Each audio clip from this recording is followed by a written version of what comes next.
saya Nur Aminah Miki Daud akan berkongsi sedikit mengenai ulasan artikel bertajuk Rulers and Codice, Their Relationship During Dynastic Kingdom.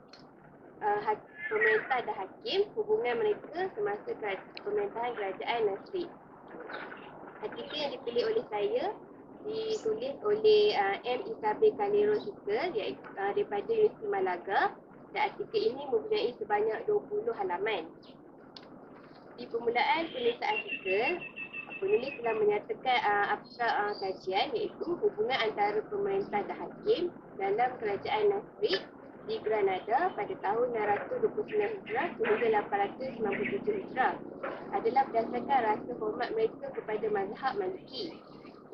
Penulis juga menganalisis hubungan ini dalam dua konteks, iaitu konteks pertama, legal framework bermaksud rangka kerja undang-undang yang meliputi konsep pelantikan dan pemecatan hakim. Yang kedua adalah sfera extra-legal, di mana apabila seorang hakim menjalankan tugas yang bukan melibatkan undang-undang ataupun dengan arti yang lain, apabila seorang hakim melakukan tugas yang di luar bidang kuasanya seperti misi diplomatik ke negara-negara Islam. Seterusnya, penulis telah menyatakan di dalam artikel ini bahawa apabila kita ingin meneliti hubungan antara pemerintah dan hakim dalam masyarakat Islam, adalah penting untuk kita mengingati bahawa perbezaan antara rohani dan duniawi, politik dan agama telah ditolak sejak awal Islam. Ini bermaksud agama Islam tidak membezakan antara urusan rohani dan duniawi dan urusan politik dan agama. Okey, seterusnya, sebelum penulis menghurai lebih lanjut mengenai dua konteks hubungan antara hakim dan pemerintah seperti yang dinyatakan sebentar tadi, penulis telah menceritakan sedikit tentang pembentukan kerajaan Nasrid di Granada. Okey, kerajaan Nasrid muncul di bahagian tenggara semenanjung Liberia apabila pemerintahan Al-Muhad di Al-Andalus berakhir di separuh masa pertama kurun ke-13.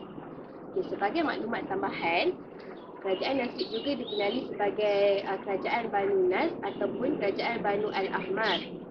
Okay, seterusnya, kuasa jajahan kerajaan Nasrid berkembang ke jajahan wilayah lain seperti di Granada, Malaga dan Almeria, di mana ibu negerinya terletak di daerah Granada.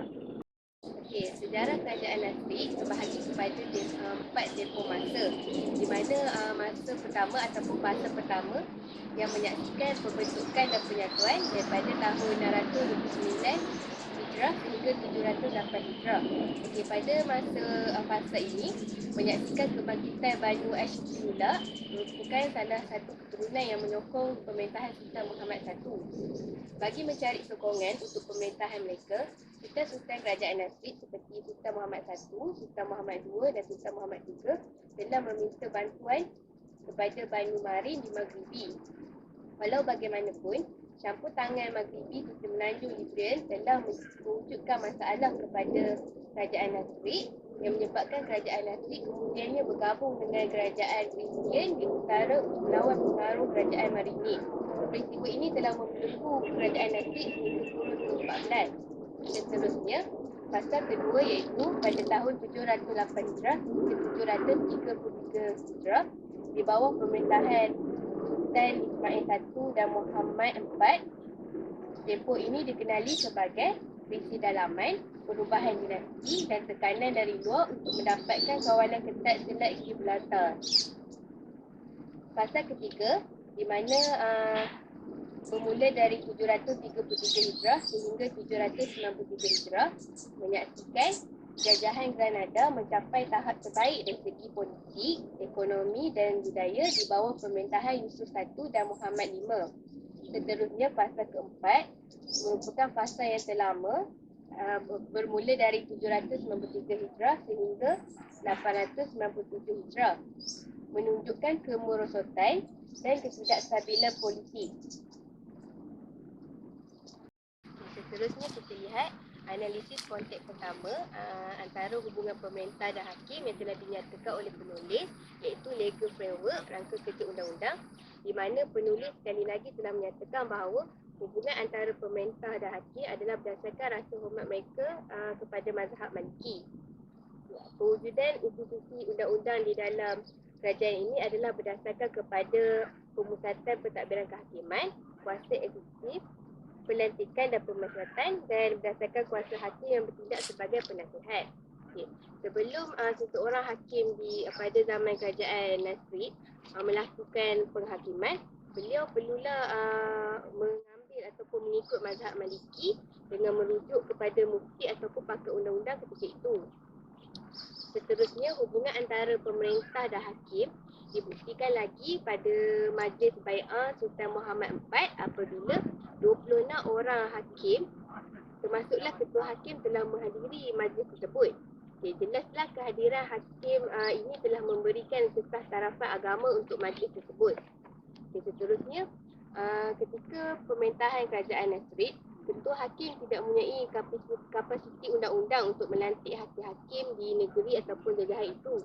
Tetapi apa yang boleh dibuat oleh ketua hakim atas hubungan yang rapat beliau dengan pemerintah, beliau hanya boleh mencadangkan kepada pemerintah nama-nama yang layak untuk menjadi hakim. Walau bagaimanapun, sultanlah yang mempunyai kuasa untuk membuat pelantikan dan pemecatan seseorang hakim ketika itu. Sehingga kan sultan boleh memaksa seseorang yang ingin dilantik sebagai hakim untuk menerima jawatan tersebut walaupun orang yang dilantik itu tidak bersetuju atas pelantikan tersebut. Terusnya, konteks pertama ini penulis ingin menonjolkan bahawa salah satu syarat yang tidak dinyatakan secara jelas untuk menjadi seorang hakim ketika kerajaan Nasrid ini ialah kesetiaan kepada sultan. Bermakna sultan ketika ini hanya melantik orang-orang yang mempunyai hubungan yang rapat dengan beliau untuk menjadi hakim ketika itu. Dan pemerintah hanya melantik hakim ataupun orang yang beliau rasakan faham akan keadaan situasi politik yang berlaku pada ketika itu.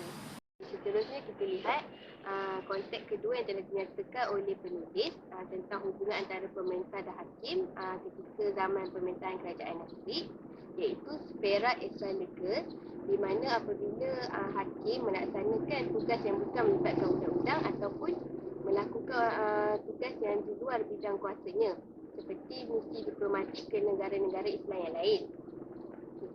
Selalunya misi ini mempunyai dua objektif utama. Yang pertama adalah misi untuk meminta bantuan ataupun pertahanan untuk Granada. Okay, penulis telah memberi contoh pada abad ke-14, iaitu pemerintahan Sultan pertama Nasrid telah menghantar hakim yang bernama Yahya bin Mas'ud Al-Muharibi ke Maghribi untuk meminta bantuan dari Kesultanan Marinid bagi menghadapi kerajaan Kristen yang diketuai oleh Kastil dan Aragon. Okay, objektif kedua pula adalah misi sebagai perantaraan atau jaminan dan perwakilan, di mana penulis memberi contoh seperti Sultan Muhammad Al-Aisar dan hakimnya yang bernama Abu Yahya bin Asim telah menjadi perantaraan kepada Sultan Yusuf V di Granada untuk ke Malaga bagi mencapai persetujuan antara kedua-dua sultan tersebut. Okay.